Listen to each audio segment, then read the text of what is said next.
welcome back to the channel. So I'm gonna do a video today that I get a lot of questions about and a lot of concerns about. So let's jump into it.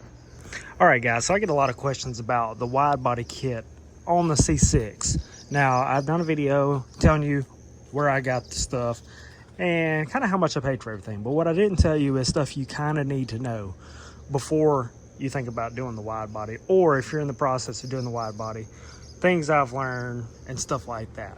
So first thing you need to know is if you still plan on running base wheels, you're gonna have a gap. These are wide body wheels, and as you can tell, I mean, even they sit in a little bit.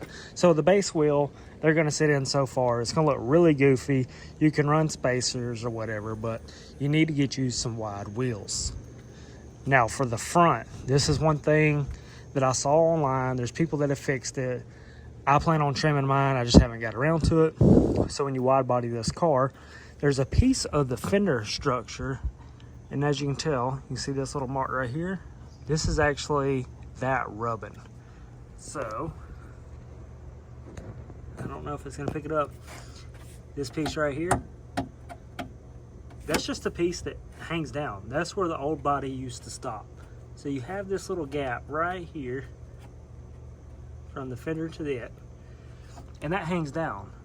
So, obviously, it can get into your tire if you hit a bump, and it's just rubbing the outside.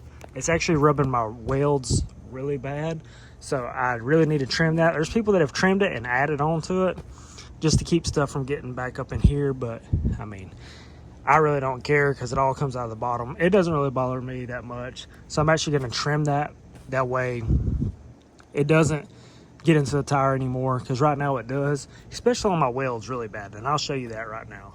So as you guys can see, it is rubbed pretty bad, and it's when you hit a bump, you can see like smoke coming out, and it's only like big bumps. It's not like little bitty, you know, dips or anything.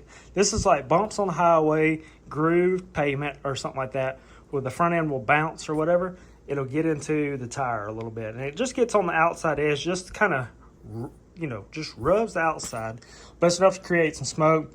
And yes, it could damage a tire, so that's the reason I took these off, because these are very expensive wheels and tires.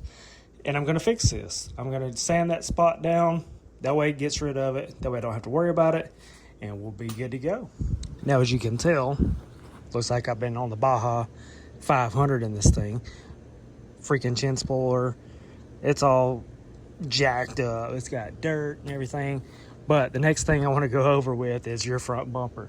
Now, if you do a wide body kit, you are going to need an aftermarket front bumper, because as you can tell, this thing widens out. It does this. So your factory bumper is going to go about right here. This one's going to wide out. So you're going to need the Z06 bumper. And plus, when you do that, this looks a lot cooler anyways. You kind of want that front lip. It looks very aggressive. So it looks very aggressive. I love the way the Grand Sport Z06 and ZR1 front ends look anyways. So you definitely need the wider bumper to make sure it fits your front fenders, or it's just going to look goofy. You don't want to look goofy. Now, the next thing, and this is something I never addressed, but some people probably prefer it. I never did it. I was going to do it. That's one of the things, I'll get to it when the car's done. Car's been done almost a year now, and I still haven't done it. So when you do the wide body kit, there is seals. You go right in here from the factory, just like this one. They go right around here.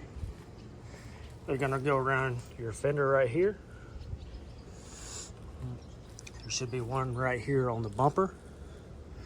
And it takes care of that gap look. It takes care of this gap look.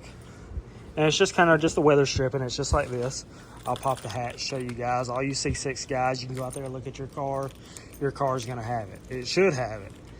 Now when you do the wide body, yours isn't gonna come with it. This is my factory OEM rear bumper. So mine still had it, but as you can tell, there's none right here. We'll go ahead and throw this Gatorade out while we're here. But yeah, none here. Yeah, there's my dog. She's freaking out. She hears a little sound, she freaks out. So yeah, You can either get that, you can rock without it. I rock without it. I mean, it still all drains right here. I mean, all this is a drain valley anyway, so is it gonna hurt anything? No. Can you tell? Yes, but when you shut the trunk, I mean, certain people will tell, some people won't. It's kind of personal preference at that point. So guys, one of the final things that I will tell you before you need to, some of the things you need to know before you decide to do this wide body kit, if you're in the market of doing it or whatever. And I said this in my last video, a lot of people may have seen it, a lot of people haven't, is some of these parts are very hard to find nowadays. A lot of this stuff's been discontinued. A lot of these vents, a lot of these fender liners have been discontinued. So it's very hard to find OE stuff. It's out there. Trust me, I searched high and low to find all this stuff. All of this fender liner stuff is OE. Your factory base model stuff will not work. So you need to have aftermarket stuff. It's gonna look better. It's all around quality. This right here, freaking double side tape. My buddy's Z06, same spot, does the same thing. This side over here looks good. That's how it's supposed to look. I just need to double side tape that back. But yeah, you need to get OE stuff. Find it. It's so much nicer. It just brings it all together when all the stuff is on the car.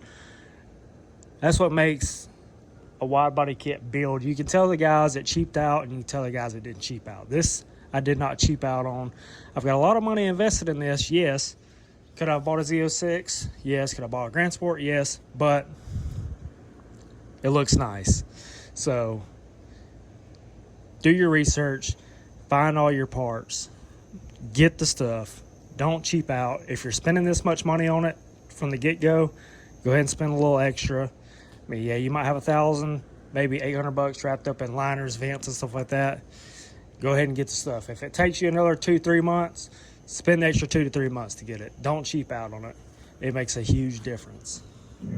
So anyways, guys, that's going to do it for this video. Please hit that like button, hit the subscribe button. Let me know what you guys think. Spend the money. If you're going to do it right. And I believe that's it. That's all the things that I know I've ran into personally. Nothing crazy. Just do your research, get the right parts. Don't cheap out on it. If you're planning on doing it, you want it to look good in the end, spend the money. Don't cheap out on it. Anyways, guys, that's going to do it for this video. Please hit the like button, hit the subscribe button. Peace.